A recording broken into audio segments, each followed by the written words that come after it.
Hello friends, मी दामिनी तुमचं दामिनी आरीवर्कमध्ये खूप खूप स्वागत करत आहे. तर आज आपण हे जे मी ब्लाऊज दाखवते ते कसं मी वर्क केलं, कसं आरीवर्क करते, हँडवर्क करते हे तुम्हाला दाखवते. तर चला आपण सुरू करूया.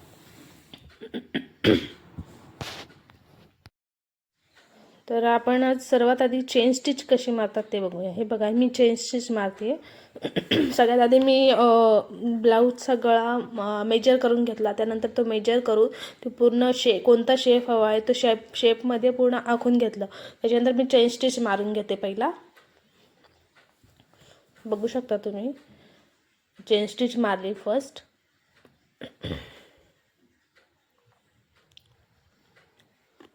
कोणताही गळा बनवताना ना सगळ्यात आधी चेन स्टिचच मारतात. चेन स्टिच मारल्यानंतर पुढचं वर्क स्टार्ट करतात. आता मी सेकंड चेन स्टिच पूर्ण गळ्याला मारून घेतल्यानंतर मी त्या चेन स्टिचवरती झिगझॅग चेन स्टिच मारून घेते आता, जेणेकरून ते गळा कट केल्यानंतर ते दिसायलाही छान दिसेल आणि इकडून तिकडून धागे निघणार नाही. याच्यासाठी मी झिगझॅग चेन स्टिच मारून घेते.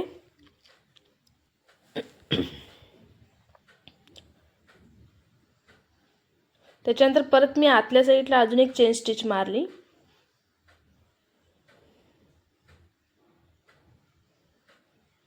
तुम्हाला जर मी चेन स्टिच कशी तुम्हाला जर बघायचं असेल चेन स्टिच कशी मारतात, झिगझॅग चेन स्टिच कशी मारतात, तर तुम्ही प्लीज कमेंटमध्ये मला सांगा. मी त्याच्यावर पण व्हिडिओ बनवेल आणि मी टाकेल प्रॉपर डिटेलमध्ये की चेन स्टिच कशी मारतात, कसं खालचा धागा कसा फिरवतात, त्याच्यानंतर आरीची सुई कशी खालून सुईने धागा कसा काढायचा वरती, हे सगळं डिटेलमध्ये मी तुम्हाला व्हिडिओ काढून दाखवेल. प्लीज कोणी इंटरेस्टेड असेल तर मला कमेंट नक्की करा.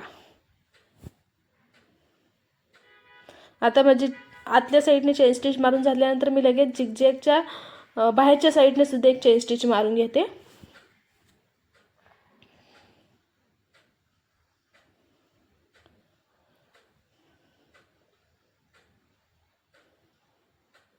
मी मुद्दामच तुम्हाला फास्टमध्ये व्हिडिओ दाखवते बिकॉज त्याला खूप वेळ लागतो आणि एवढा मोठा व्हिडिओ तुम्ही बघायला खूप बोर होतात.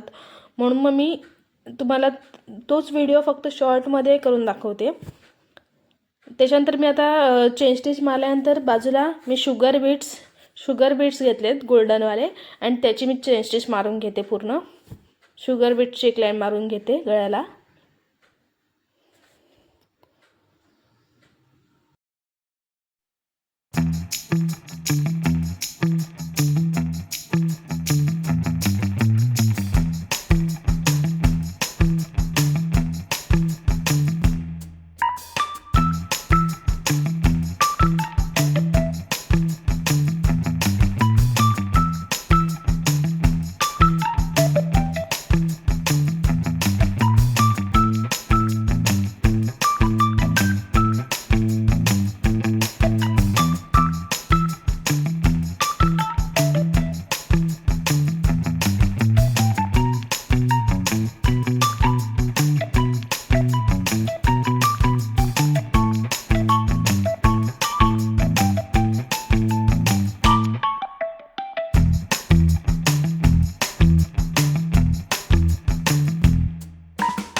बेल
आयकॉनवर क्लिक करा, जेणेकरून मी नेक्स्ट व्हिडिओ टाकेल तर तुम्हाला नोटिफिकेशन येईल. हे बघा, मी हा ब्लाऊज काढल्यानंतर फोटो माझ्याकडे जास्त फोटो नव्हते, पण माझ्याकडे जेवढे होते तेवढे मी टाकले तुमच्यासाठी. थँक्यू.